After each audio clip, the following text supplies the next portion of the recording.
அண்மை செய்தியை பார்த்துக் கொண்டிருக்கிறோம். அரபிக்கடலில் வரும் 22ஆம் தேதியன்று குறைந்த காற்றழுத்த தாழ்வு பகுதி உருவாக வாய்ப்பிருப்பதாக வானிலை ஆய்வு மையம் தெரிவித்திருக்கிறது. இது தொடர்பான கூடுதல் தகவல்களை எமது செய்தியாளர் மாணிக்கம் வழங்க கேட்போம். மாணிக்கம், வணக்கம். விரிவான தகவல்களை. அரபிக்கடலில் தற்போதைய சூழல்படி வானிலை நிலவரங்களில் ஒரு வளிமண்டல சுழற்சி நிலவுவதற்கான வாய்ப்பு 21ஆம் தேதி அரபிக்கடலுடைய மத்திய கிழக்கு பகுதியில் நீடிப்பதாகவும் அது கர்நாடகா கடலோர பகுதியில் ஒட்டியவாறு நிலவும் எனவும், அதனைத் தொடர்ந்து அதன் காரணமாக வரக்கூடிய 22ஆம் தேதி அதே பகுதியில ஒரு குறைந்த காற்றழுத்த தாழ்வு பகுதி உருவாவதற்கான வாய்ப்பு இருப்பதாகவும் வானிலை ஆய்வு தெரிவித்திருக்கிறாங்க.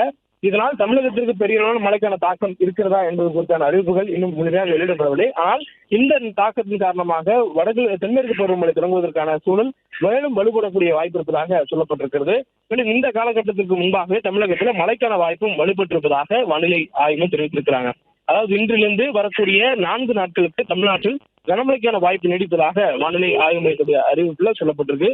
இன்றைய தினம் கிருஷ்ணகிரி, திருப்பத்தூர், தருமபுரி, சேலம், கள்ளக்குறிச்சி, நாமக்கல், திருச்சி, பெரம்பலூர், அரியலூர், புதுக்கோட்டை, தஞ்சாவூர், திருவாரூர், மயிலாடுதுறை, நாகப்பட்டினம் ஆகிய மாவட்டங்களிலும் காரைக்கால் பகுதிகளிலும் ஓரிரு இடங்களில் கனமழை பெய்யக்கூடிய வாய்ப்பு இருப்பதா வானிலை ஆய்வு தெரிவித்திருக்கிறாங்க.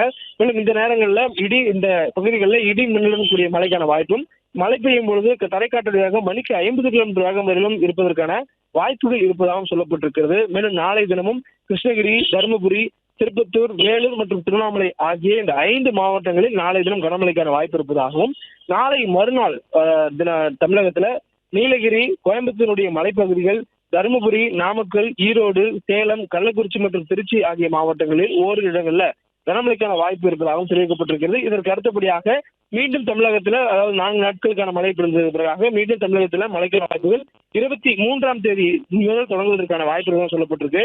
மேலும் இந்த காலகட்டத்தில் மழைக்கான வாய்ப்பு வலுப்பட்டிருப்பதனால வெயிலுடைய தாக்கம் வெகுவாக குறைவதற்கான வாய்ப்பு உள் மாவட்டங்களில் இருப்பதாகவும் வானிலை ஆய்வு மையத்துடைய அறிவிப்புல சொல்லப்பட்டிருக்கிறது. சென்னையை பொறுத்தவரையிலும் அடுத்த 48 மணி நேரத்திற்கு வானம் ஓரளவு மேகமூட்டத்துடன் காணப்படும் எனவும், நகரின் ஒரு சில பகுதிகளில் லேசானது மிதமான மழை பெய்யக்கூடிய வாய்ப்பு இருப்பதாகவும் வானிலை ஆய்வுகள் தெரிவித்திருக்கிறாங்க.